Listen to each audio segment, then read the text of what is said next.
Hello, I am George Rodriguez, a senior business manager in Latin America and founder of kPaGold, a consultancy focused on taking SMEs out of guesswork and towards financial management driven by results. I want to start with a simple question.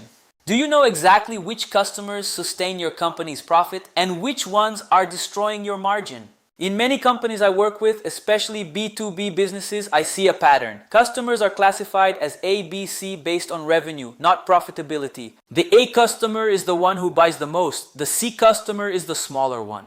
But when we look at margin, very often the C is more profitable than the A. A recent article on customer profitability analysis draws attention precisely to this. According to the author, 2026 is the year when leaders need to stop looking only at top line and start measuring net customer profit, the net profit per customer, after all the costs of serving them. If you do not do this, there is a strong chance you are using the profit from loyal and simple customers to finance large customers who are full of demands and low margin. Academia is following this movement. A study published in 2024 in PLOS One analyses how customer profitability analysis (CPA) enters managers' decision-making process. The conclusion is that CPA adds a value when it connects customer characteristics, size, behavior, potential, correctly considers cost structures, direct and indirect, is used strategically, not merely as a static report. As a senior director looking at SMEs, I see this as a portfolio management pillar. It is not enough to sell more. You need to sell more to those who leave money on the bottom line of the income statement.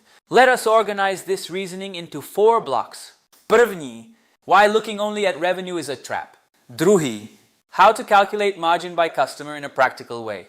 Třetí, how to use this view to decide where to invest and where to say no. Čtvrtý, the pros and cons of this approach for SMEs. Pátý, why looking only at revenue is a trap. In most SMEs, the narrative is, this customer represents X% of revenue.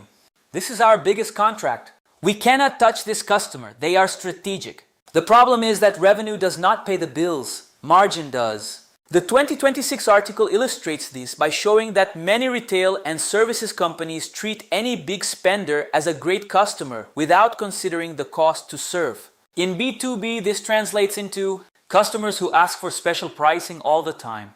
They demand customization, extra visits, urgent responses. They have long payment terms and delay payment. They disrupt your operation with last-minute orders. When you add all this up, that star customer in revenue may be generating a low or negative net margin, while other smaller, simpler, more disciplined customers sustain profitability. Studies on CPA reinforce that this mistake is common precisely because many managers do not allocate indirect costs, logistics, customer service, after-sales, bad debt by customer, and end up seeing inflated profitability.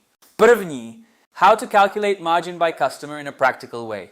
The ideal is to have a robust customer-level costing model, but for most SMEs, the important thing is to start simple and improve over time.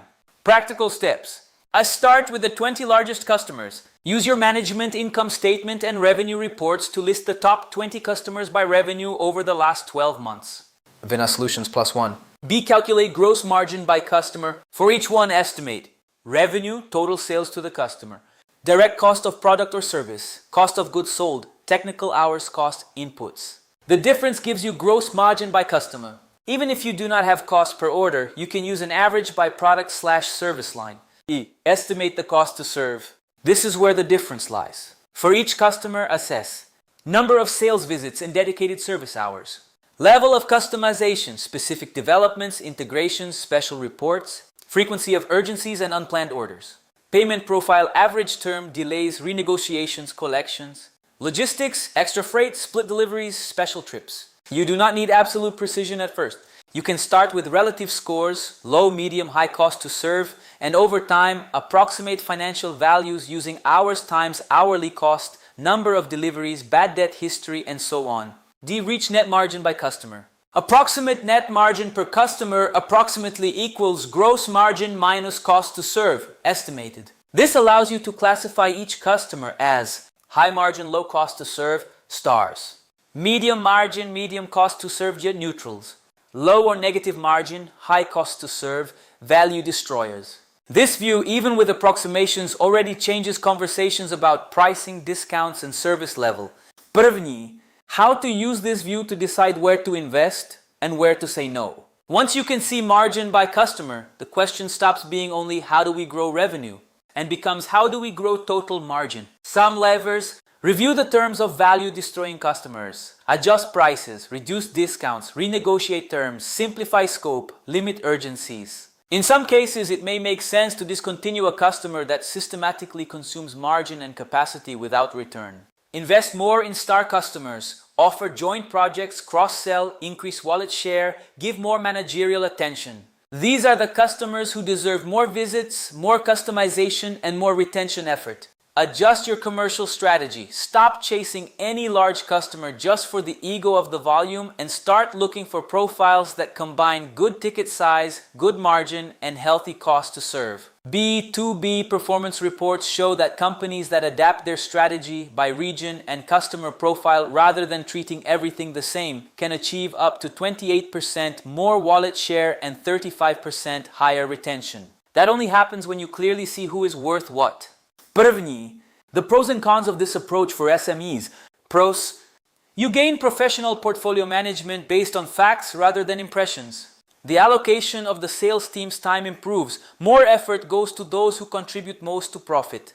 It makes hard decisions easier, such as reducing effort or even ending unhealthy contracts with a numbers-based argument. Cons and challenges: it requires data discipline, better tracking of hours, visits, logistics, and bad debt.